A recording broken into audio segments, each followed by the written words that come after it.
Smile, Occupy. Your picture is about to be taken. Again and again and again. Among the unsung heroes and heroines of Occupy are the people who, at true risk to themselves, professionally photograph and document the movement. Now, the ability to put faces to those who occupy in such a fashion that both chronicles and respects the subject is more than just documentarian. It's really more of an art form. Our 15 Minutes of Fact guest on the phone today, Stacy Lanyon, is just that sort of person. She's an environmentalist, animal rights, social justice activist, and a blogger.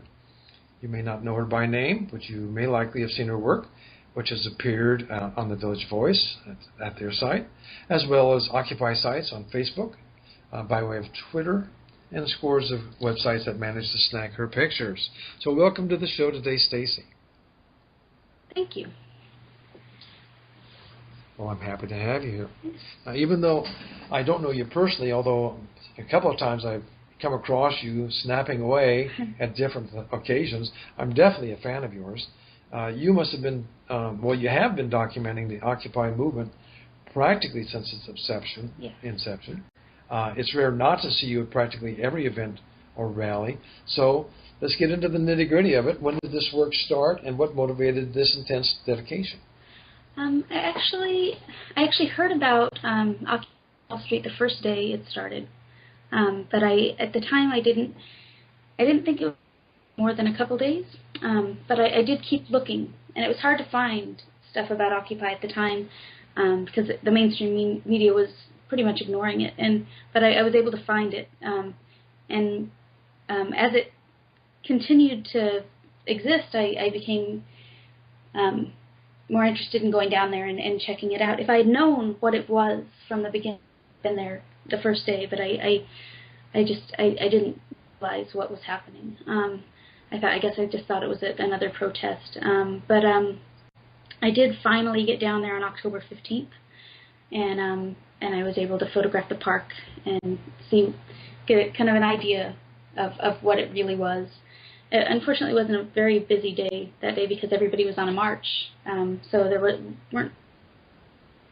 But I got my first glimpse of it, and I continued to go back once or twice a week up until the eviction.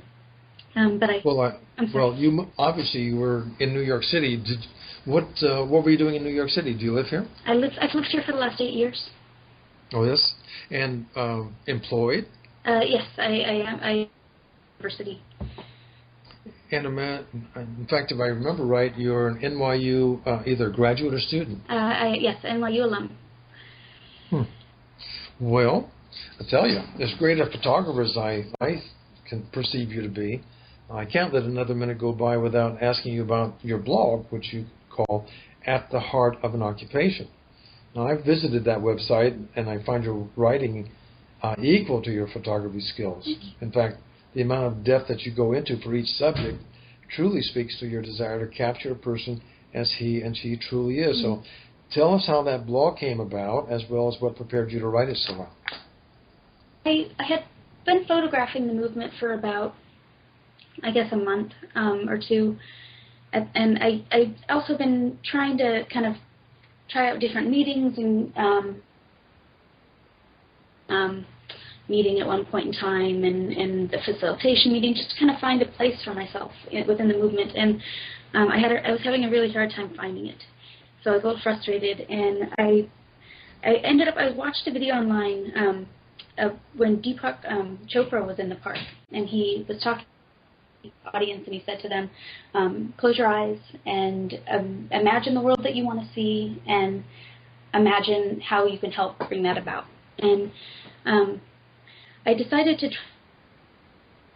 try it one morning on my way to work, and I closed my eyes, and I didn't really meditate at that time, but it was like a first attempt at it, and I kind of tried to meditate on it. And when I finished, I just said to myself, okay, now don't expect answers too quickly, just let it come. And within 10 minutes, it just kind of came into my head, you should do interviews. And I never thought about doing that before. It was never something I ever thought I could do. I'm very shy, so that wasn't something that I thought I'd be capable of doing. I think the thought initially was maybe I could do something with a picture of the person and maybe a quote from like a quick interview I do with them. And so that got me thinking about doing that. And then on Facebook, I had posted a bunch of my pictures, so I had contacts with some occupiers who'd been tagged in those pictures. So I kind of reached out to about 15 or 20 of them and kind of gave them an idea of what I was looking to do and to just kind of feel what they were, get a feel of what they, how they felt about it. And everybody reacted very positively about scheduling a couple interviews. And I didn't know where it was going to go, but eventually I transcribed one or two of them and created the blog. Well, it's a lovely piece.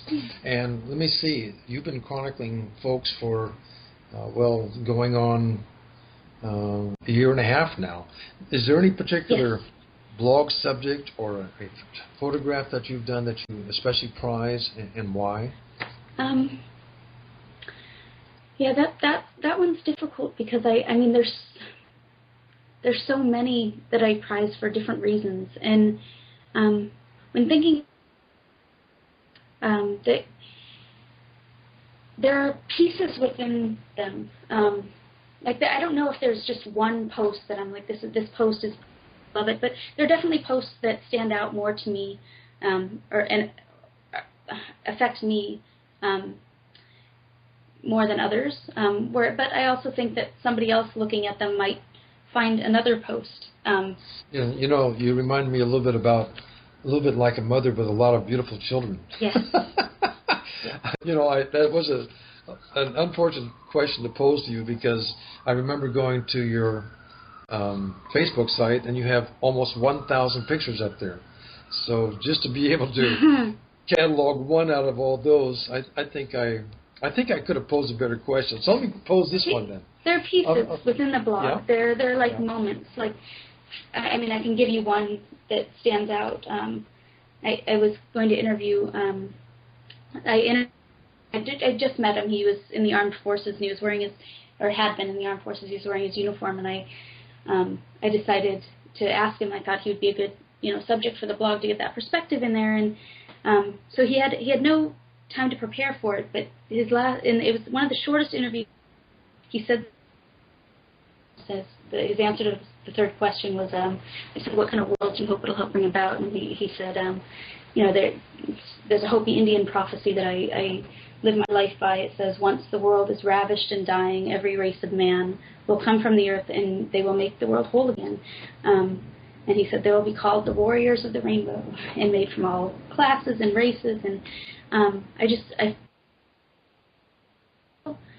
pieces of that through all the blog posts where somebody will just say, even if it's just one sentence or one paragraph, where they just say something that really speaks a truth that I've known for a long time, and I find that somebody else knows it, and it makes it even more special. Well, let's speak to another truth. One of the things I mentioned earlier is the actual physical danger that photographers and videographers, reporters are subject to, and we've seen many examples of people in media being thrown to the ground, arrested, kettled, and intimidated by authorities. Has that been true for you?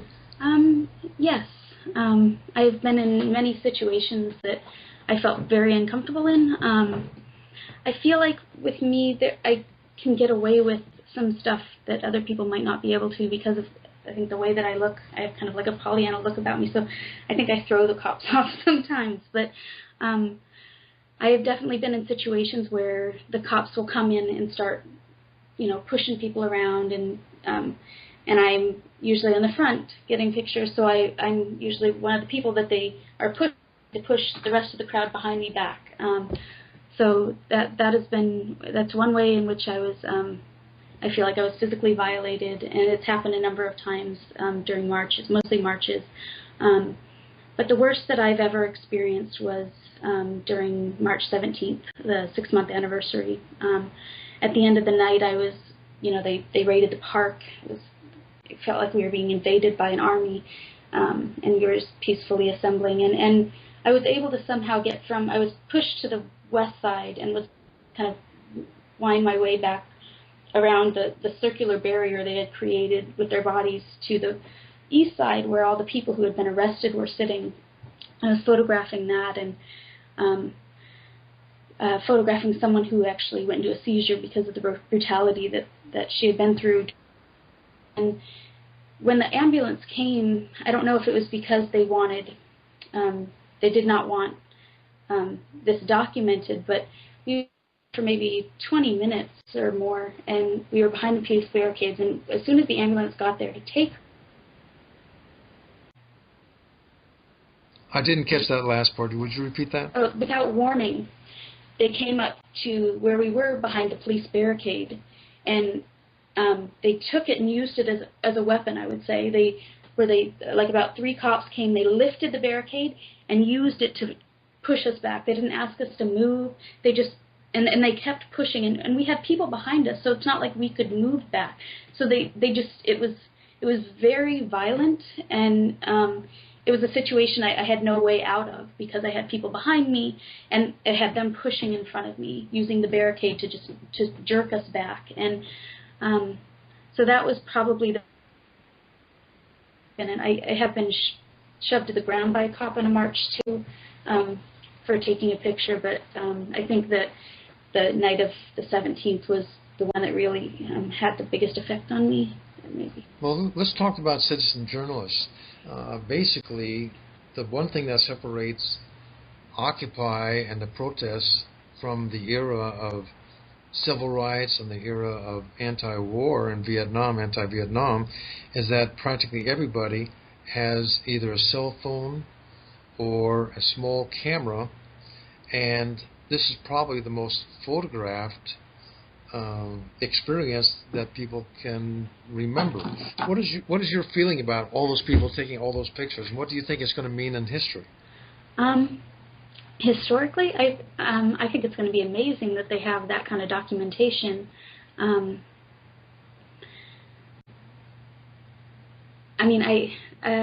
don't know if I could really answer. What is it going to mean historically? Well, let's put it this way.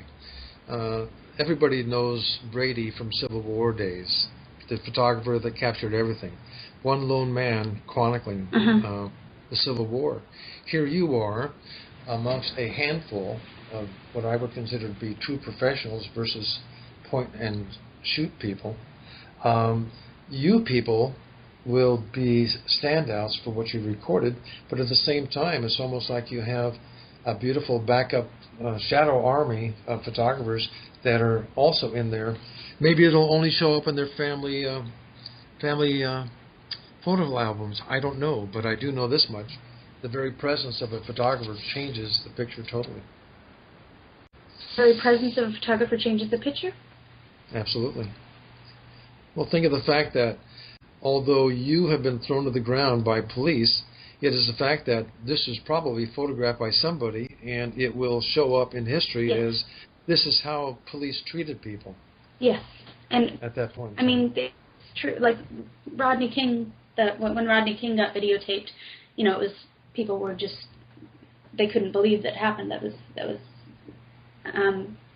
Sorry, this is where I get. When Rodney King beating was videotaped, people were outraged, and what they didn't realize at the time was that was something that happened quite often. It just nobody was there to videotape it. But how many times I see, those police brutality videos coming up. So yeah, it's actually going to paint a much more accurate picture than I think that history has ever painted because of these videos, and maybe that'll help shift the world to a better world when people have more a true idea of what's really going on. Well, Stacy Lanyon, I want to thank you for allowing me to chronicle you and for being a guest on our show today. Our 15 minutes is pretty much complete. Is there any thought you would like to leave the listener with? Every one of you has the power to help bring about this change. I mean, I think that we've been made to feel like we don't have the power to do anything, to change anything, and I think I felt like that for a long time. But even though there's a part of me that felt very optimistic about the future. Ever since being involved in all these beautiful people, I've just really come to see how much power I really do have. And so when we all realize our own power, then there's nothing that could stop us. Stacy, thank you for expressing that and for being what you're talking about. And those of our listeners who would like to reach Stacy directly, you can reach her at stacy.lanyon@gmail.com. On Facebook, it's Stacy Lanyon, Lanyon, /photos.